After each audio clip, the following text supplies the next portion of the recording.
mãos abençoadas. Quem conseguiu, de segunda-feira até hoje, olhar já para suas mãos de forma diferente? Quem já conseguiu, de verdade, olhar para suas mãos de forma diferente? Glória a Deus. Eu afirmo de todo o coração, irmãos, que de segunda-feira para cá, eu já vi que a minha mão pode ser canal de bênção na vida das pessoas. Que todos vocês creiam da mesma forma, para a honra e glória do nosso Senhor e Salvador Jesus. Até para fazer a oração que eu faço à noite com a minha filha, eu já coloquei a mão sobre o coraçãozinho dela e já orei ali, porque eu creio que o Senhor pode fazer através das nossas mãos.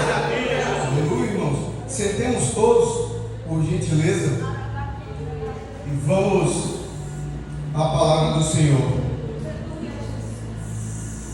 Irmãos, enquanto eu recebi esse convite aqui do pastor Elber, a quem eu agradeço, e agradeço a Deus pela oportunidade de estar aqui, uma palavra veio ao meu coração, uma memória, na verdade. Eu acessei uma memória de uma história que eu já tinha ouvido, e todo mundo na minha casa também já tinha ouvido por várias vezes. É uma história que se refere à vida do meu pai. O meu pai, ele veio para Porto Velho ainda muito jovem, e todos nós sabíamos disso, mas eu não sabia como que ele tinha saído de lá da terra dele. A infância dele foi muito pobre. Eles viviam numa pequena propriedade rural no interior do Goiás e passavam muita dificuldade. Ele foi engraxate na infância, e tudo que ele fazia, ele entregava para a mãe dele, fruto daquele trabalho dele. E aí o irmão mais velho, naquela família de 10 pessoas, né, 10 filhos, o meu avô e minha avó tiveram, o irmão mais velho era bem mais velho do que ele. E ele foi embora para o Mato Grosso, montou uma oficina mecânica e começou a crescer. E esse irmão mais velho conseguiu reunir todos os irmãos e levar para lá, e tirar daquela extrema pobreza que eles viviam, para ter uma vida um pouco mais digna. E nesse processo, meu tio Jairo, que foi esse responsável, ele conseguiu comprar um carro. Nesse carro que ele comprou, meu pai, garoto, 15 para 16 anos, toda aquela curiosidade em aprender a dirigir, em dar uma voltinha no carro, esperou meu tio dormir e foi pegar o carro dele para dar uma volta. Quando ele volta, o tio Jairo lá na frente da garagem, com os braços cruzados, ele mais novo, tio Jairo valente, meu pai também, enfim, foi aquela confusão, quase que teve briga entre eles. E nisso, ele se sentiu muito ofendido pelo irmão, e ele não trabalhava lá com o irmão dele, porque meu pai sempre foi enjoado com a limpeza das mãos dele.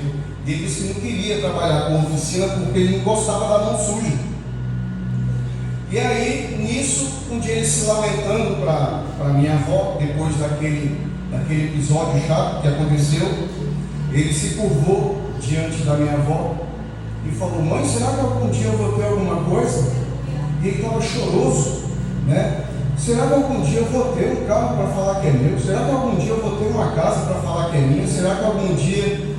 E o que a minha avó fez quando viu o filho se debruçar em cima dela? Um jovem, né, poderia seguir para um caminho do bem, um caminho do mal. Minha avó começou a coçar as costas dele. Enquanto ele se lamentava, ela falou: ó, meu filho, você tem um sinal nas costas. Todo homem que tem um sinal, aleluia, Deus, nas costas como você, se torna um homem muito rico. Todo filho, todo homem que tem um sinal na costa dessa, tem tanto carro na garagem que não cabe, filho. Vai precisar alugar outras garagens para guardar seu carro. Ele falou: será, mamãe? Ela acredita no que eu estou te falando. E o que a minha avó fez na vida daquele filho? Ela simplesmente impôs as suas mãos sobre o filho e o abençoou. era uma mão abençoada de uma mãe que desejava o melhor para aquele filho que estava aflito. E o grande sonho de prosperidade do meu pai era ter um caminhão e virar caminhoneiro. Se ele alcançasse isso, a vida dele estava feita, ele já era o homem mais feliz do mundo. Mas quem tem um Deus grande não sabe o que ele tem reservado para você. E então ele começou a trabalhar muito e trabalhava numa casa chamada Casa Matos, lá em Rondonópolis. E com a febre do ouro em Porto Velho, a Casa Matos veio abrir uma filial aqui na Pinheiro Machado, onde é a loja Gerânio hoje. E lá na Casa Matos foi abrir essa filial, mandaram meu pai de lá para cá. E rapidinho ele se tornou gerente daquela loja, porque ele era o primeiro a chegar e o último a sair. Ele sempre foi muito trabalhador. E se vocês passarem lá pelo fundo da empresa onde a gente trabalha, se for depois das 18 é capaz de você não ver meu carro, mas o dele você vai ver lá. E vai ver ele trabalhando até hoje aos 65 anos de idade, porque ele é incansável. E Deus abençoou meu pai através das mãos da minha avó, com uma vontade de trabalhar e uma determinação que não cabe dentro dele. E ele externa isso para todo mundo. Deus deu uma sabedoria, uma visão que eu não consigo compreender. Quando a Zona Sul era só mato, ele conseguiu enxergar lá o futuro de desenvolvimento para lá. Quando a Zona Leste era só invasão, ele conseguiu enxergar lá. E ele foi adquirindo pontos ali. Aleluia. E quando ele pediu demissão do cargo dele de gerente, ele foi juntando dinheirinho, foi virando vendedor, né? Foi trabalhando para um, para outro, até o dia que ele começou o próprio mercearia dele, Bairro Mercearia Popular, ali onde é o Twitch, na Rafael Vaz e Silva. Ali ele começou a vida, já trabalhando com a minha mãe, desde muito cedo, e com uma esposa que cuidava e edificava do lar dele. E assim, ele foi trabalhando, irmãos, foi trabalhando de forma incansável. Se você chegar no meu pai até hoje e falar assim: senhor Ademar, eu quero abrir uma empresa, um botequinho, ele vai lá, ele olha tudo, ele fala se vai dar certo, ele vê até a posição do sol, se o sol vai atrapalhar os teus clientes. Ele tem uma visão que eu não consigo acompanhar. É um dom que Deus derramou, e ele exercita esse dom através do trabalho. Maravilha. E fazendo toda tendo essa lembrança novamente do trajeto que Deus foi fazendo na vida do meu pai, eu lembrei na hora de Jacó, né? O pastor Elvis trouxe aqui na terça-feira a história do filho dele, né? De José. E aí, mas na minha mente veio Jacó, porque Jacó, todo mundo conhece a história dele, sabe que ele foi um usurpador, né? Sabe que ele tomou a primogenitura do irmão, e a bênção que o pai tinha para o irmão, ele também, com a ajuda da mãe, tomou. E aí ele foge daquela situação aterrorizante, com medo do irmão matar ele, dorme em determinado local, sonha com a escadaria do céu, onde anjos subiam e desciam ali, pega a pedra onde ele deitou, vira ela, unge ela com óleo, dá o nome do lugar de Betel, porque ele sabe que para onde ele vai, sem Deus ele não tem perspectiva nenhuma de crescimento. E aí ele fala o que para Deus? Que se ele for próspero, ele vai reconhecer, devolvendo a 10ª parte de tudo aquilo que ele conseguir, ele ia devolver para Deus, em reconhecimento de que Deus que estava fazendo isso. E onde é que está a palavra da campanha? Está em Deuteronômio 28:8. Deuteronômio 28 fala sobre as bênçãos da obediência. E Jacó estava sendo nada mais nada menos que obediente a Deus. Não havia nenhum mandamento que determinasse isso para ele. Ele só reconheceu que se ele fosse grande, aonde ele chegasse, ia ser por mérito do Senhor. E ele chega ali na casa, nas terras do tio, se apaixona pela esposa que viria a ser a esposa dele, o Raquel, e trabalha 7 anos para o sogro para ter a esposa dele. E todo mundo sabe, e a Bíblia diz que para ele amava tanto ela que parecia que tinha sido por breves momentos que ele havia trabalhado. Aqueles 7 anos voaram para aquele homem que trabalhava para o sogro com todo amor para conseguir o amor da vida dele. E aí ele foi enganado pelo sogro, casou com a filha mais velha. Depois de uma semana, o sogro disse para ele que não era normal que a filha mais jovem se casasse antes da mais velha, por isso que ele havia feito aquilo, ou seja, ele devolveu uma traição, né? Como ele havia cometido com o irmão dele, devolveu para a vida dele. E ele, depois de uma semana, contraiu núpcias com a esposa do coração e trabalhou mais 7 anos por ela. Ele trabalhou só aí, uns 14 anos, né? Foram 14 anos trabalhando com amor pela mulher da vida dele, pela esposa dele, por aquelas que iam edificar a vida, né? E aí, quando ele teve seu filho José, o que ele faz? Não, agora meu sogro, eu estou pedindo desligamento da empresa aí, porque eu quero cuidar de mim e da minha família, eu quero cuidar da minha riqueza agora. O sogro dele, que não tinha quase nada de rebanho, já tinha virado um fazendeiro rico. E por quê? Tudo por causa do trabalho das mãos dele. Aonde ele colocava a mão, prosperava. O sogro dele, muito esperto, sabia que sem o Jacó lá para ajudar ele não ia ter tanto desenvolvimento. Ele ia voltar a ser o que era antes. E aí, eles fizeram aquele trato para que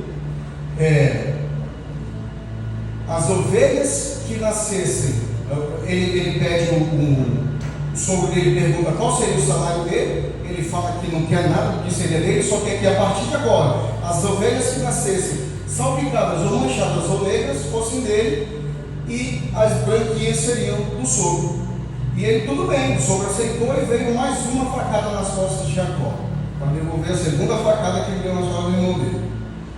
Ele pegou e o sogro tirou as ovelhas salpicadas, manchadas e escuras e mandou a 3 dias de viagem para longe, para outro filho dele tocar aquele rebanho, enquanto Jacó ficou ali só com as branquinhas.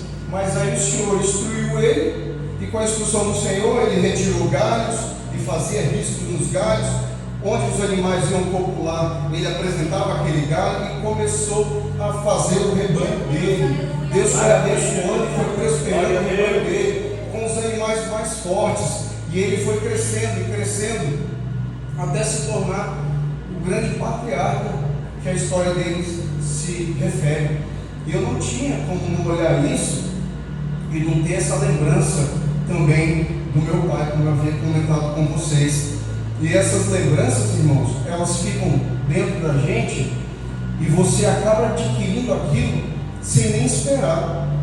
Quando eu pedi para Deus o meu trabalho, para quem não sabe, eu sou formado em Direito, mas eu sempre fui um eterno estudante. Eu tinha OAB, mas eu não era advogado. Então eu dizia que eu era um estudante com OAB, porque eu só estudava, meu sonho era ser juiz de direito. Eu já falei aqui também na igreja, mas não custa repetir para os irmãos que não conhecem, né? Meu sonho era ser juiz de direito e queria trabalhar no Fórum Civil. E aqui, quando eu não conseguia ainda passar no concurso, eu pedi para Deus esse emprego, né, para Deus abrisse a porta de emprego, e comecei a trabalhar na Defensoria Pública. Como eu não havia saído de casa para entregar um currículo sequer, eu devolvi o meu primeiro salário todo para Deus, que eu sabia que Ele tinha feito. E logo depois eu vim ser funcionário do Tribunal de Justiça, onde eu ganhava 4 vezes mais que lá na Defensoria Pública. E o juiz falou para mim o seguinte: Fábio, a nossa meta aqui são 60 sentenças de mérito. Irmão, sentença de mérito é aquela sentença que a gente resolve o problema da vida da pessoa. A sentença sem mérito, ela é uma decisão que por algum motivo não foi julgada. E tem muitos casos que acontecem assim por diversos motivos, mas essas ele não contava. Então no primeiro mês eu fiz 23 sentenças de mérito. No segundo mês, 32 sentenças de mérito. No terceiro mês, menos de 40 eu tinha feito. E o juiz chegou para mim e falou: Fábio, esse mês, quarto mês, os 3 primeiros foram o seu teste, esse mês a gente tem que bater a meta, né? Eu falei, temos sim, doutor. E eu pedi para Deus me capacitar. E no segundo mês, no quarto mês, das 60 sentenças que eu tinha que fazer, eu fiz, para a glória de Deus, 83 sentenças. E tudo isso porque o Senhor me instruiu através da vida do meu pai me dedicar ao trabalho.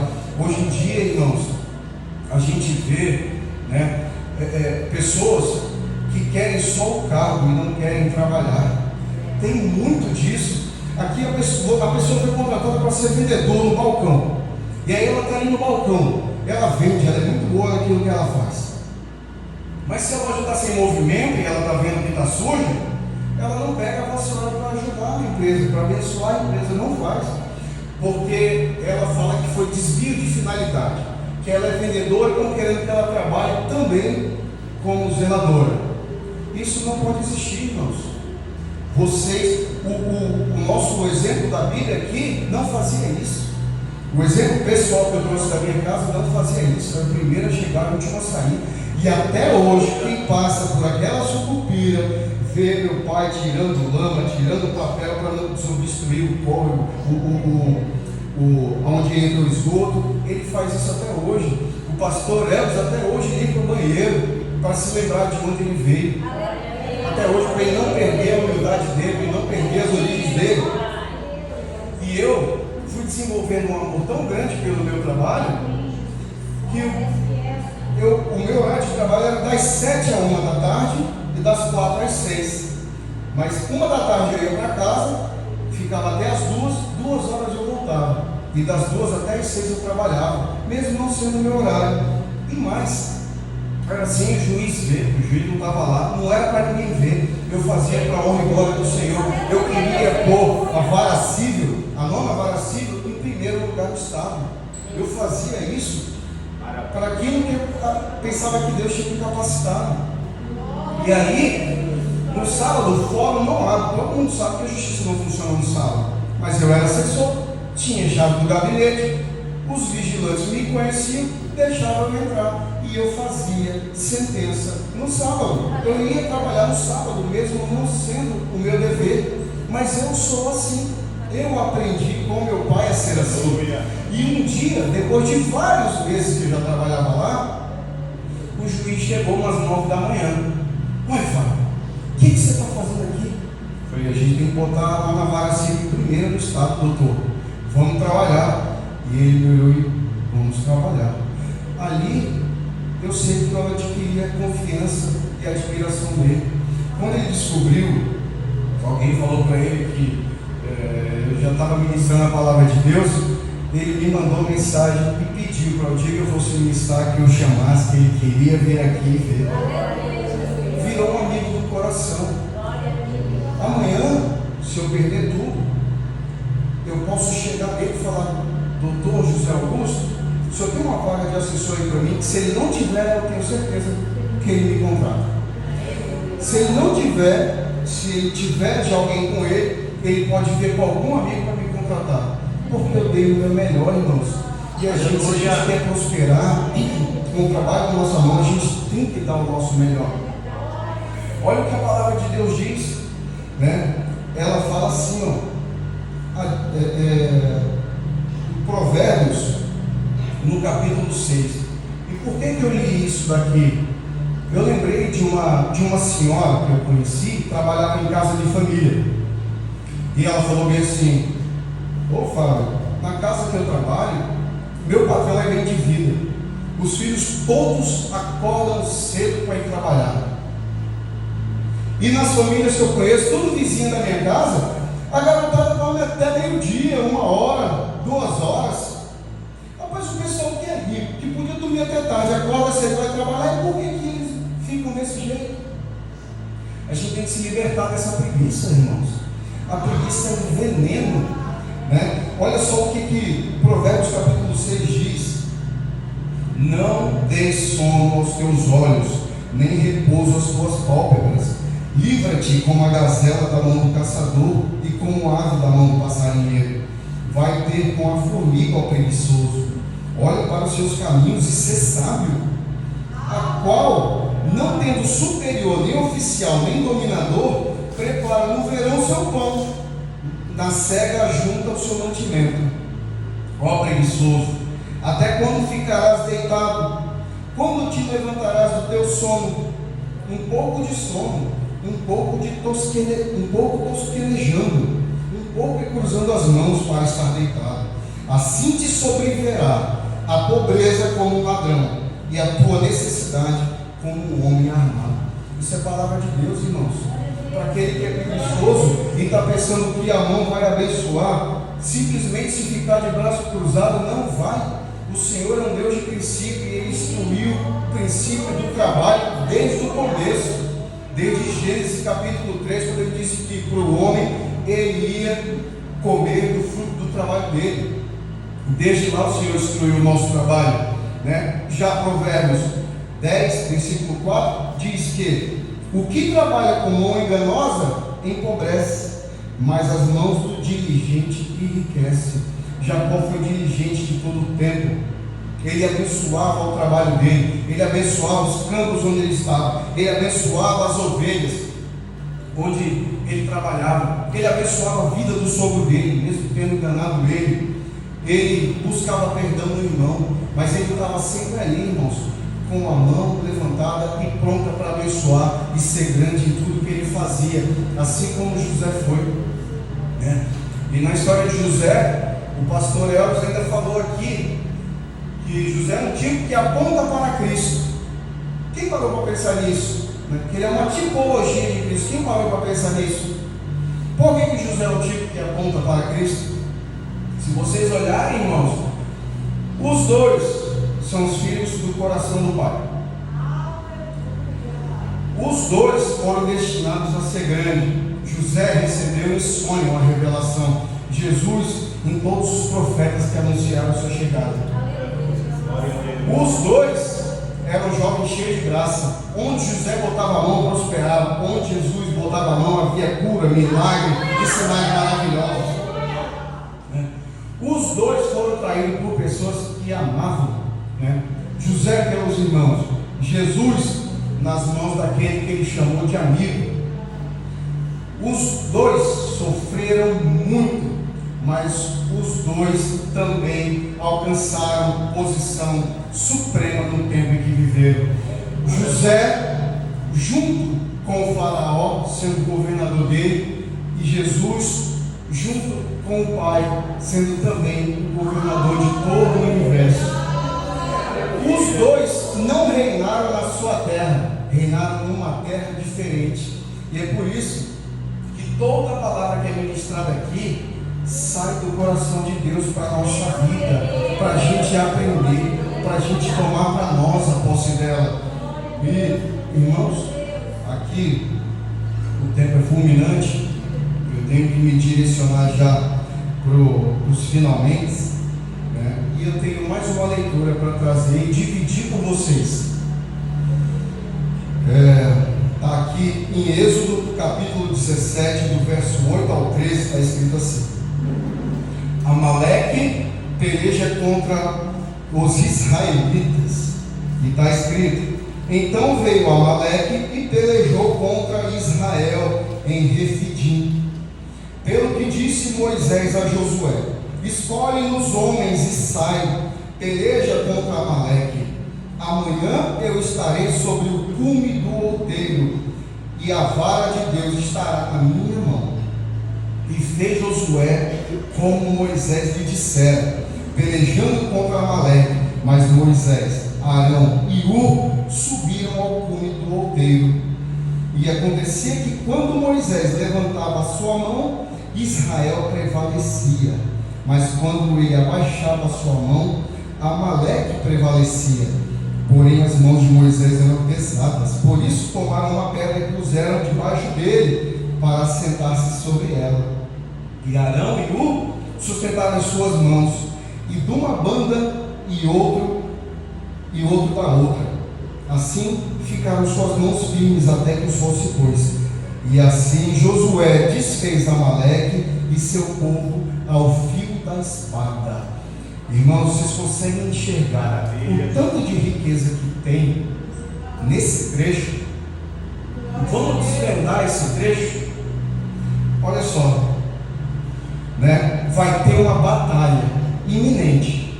Um rei com vários e vários guerreiros está vindo contra aquele povo que marcha pelo deserto. Não são formados de guerreiros, mas são formados de pessoas valentes, e que têm o principal, que era Deus no comando deles, e um homem de Deus levantado no meio da nação. O que ele fala para o principal homem dele, para o homem de destaque dele, que fazia mais do que o necessário? Josué vai para a batalha, que enquanto acontece a batalha, eu vou para o outeiro. O outeiro é o monte. Eu vou para o monte orar. Toda batalha que acontece, irmãos, a gente vence ela na oração. E Moisés já estava mostrando isso para nós. Enquanto Josué está lá na batalha, Moisés está com os braços erguidos, apontados para os céus, e clamando a Deus para que ele fizesse em favor do seu povo.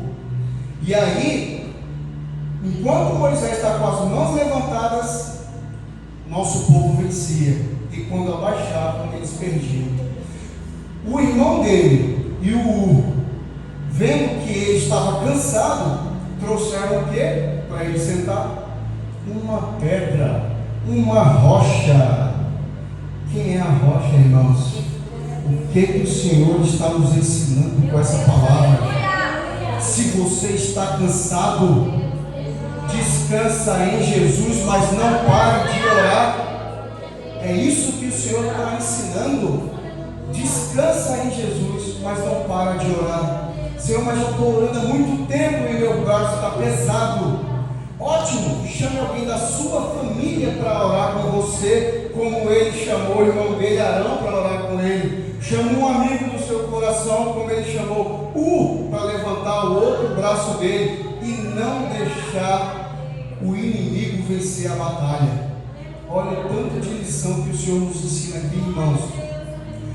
Vá para o monte orar no momento da batalha. Descansa no Senhor Jesus durante o seu cansaço. Conte com a oração do outro. Se o pastor Elber chega aqui e fala, ora por mim, não, ele está pedindo, ergue o meu braço junto comigo. Eu vou te ajudar, pastor. Eu vou ajudar qualquer irmão da igreja aqui. Porque Deus nos levantou um para os outros, para nós nos servirmos conforme a sua boa e maravilhosa vontade. E louvado seja Deus por isso. E para a gente encerrar agora em definitivo, uma pequena passagem que ontem eu tive o prazer de ler com a minha filha enquanto colocava ela para dormir. Olha só, tinha um aleijado na porta do templo chamada Formosa, em Atos dos Apóstolos, capítulo 3, né? E aí ele pede uma esmola dos homens de Deus. E o que eles falam? Não tenho ouro nem prata, mas o que eu tenho eu te dou. Em nome de Jesus Cristo, levanta-te e anda. E o que o apóstolo fez? Estendeu as mãos e abençoou aquele homem, e aquele homem se levantou. Havia mais de 40 anos naquela posição de aleijado. Vocês estão vendo, irmãos, agora o poder criado nas tuas mãos. Olhem para a mão de você de forma diferente, porque foi o Senhor que mandou quando ele instruiu a missionária Evelyn aqui segunda-feira neste templo. Ele sabia o que ele estava falando para a igreja. Glória a Deus. E naquele capítulo que é chamado de a oração dos primeiros cristãos, capítulo 4, do verso 23 até o 30, está escrito assim: depois de terem sido perseguidos pela obra, né, os primeiros cristãos assim oraram em conjunto, e solto eles, foram para os seus e contaram tudo o que lhes disseram os principais sacerdotes e os anciãos, para eles não anunciarem Jesus. E ouvindo eles isto, unânimes levantaram a voz a Deus e disseram: Senhor, Tu és tu que fizeste o céu e a terra e o mar, e tudo que neles há, que disseste pela boca de Davi teu servo, porque bramaram as gentes, e o povo pensava coisas vãs. Levantaram-se os reis da terra, e os príncipes se ajuntaram a uma, contra o Senhor e contra o seu ungido, porque verdadeiramente contra o teu santo filho Jesus, que tu ungiste, se ajuntaram não só Herodes, mas Pôncio Pilatos com os gentios e o povo de Israel, para fazerem tudo que a tua mão e o teu conselho tinham anteriormente determinado que se havia fazer. Agora, pois, ó Senhor, olha para as suas ameaças e concede aos teus servos que falem com toda a ousadia a tua palavra, enquanto estenderes a tua mão para curar e para que se façam sinais e prodígios pelo nome do teu santo filho Jesus. Glória a Deus, irmãos. Aqui está, tanto no Velho quanto no Novo Testamento, a ordenança para você estender as mãos sobre a vida do teu filho, sobre a vida dos teus pais, sobre a vida da tua esposa e do teu marido. Aqui está a ordenança para você estender as mãos no lugar onde você trabalha, na igreja onde você congrega, para os pastores que te lideram em Cristo Jesus, para os irmãos de congregação junto com você. Aqui está a ordenança, irmãos, no livro da vida. E esse nosso Senhor Jesus Cristo, Ele o fará a cada um de vocês. Eu creio nisso, na honra e glória dele. Amém? Amém. Vamos orar? Aleluia. Aleluia, Jesus. Tu maravilhoso. Bondoso Deus, Pai todo-poderoso, Criador do céu e da terra.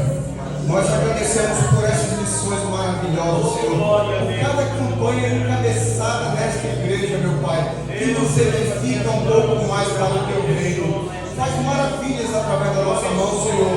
Abençoa todas aquelas pessoas, meu Pai, que creem no teu poder, que elas possam estender suas mãos nos seus lares, na sua família, no seu trabalho, e possam fazer grandes coisas, Pai, inimagináveis. Abençoar cada pessoa aqui presente, Senhor. Abençoa a vida dos teus filhos da tua igreja, dos teus servos, em nome de Jesus Cristo. Amém, meu Pai.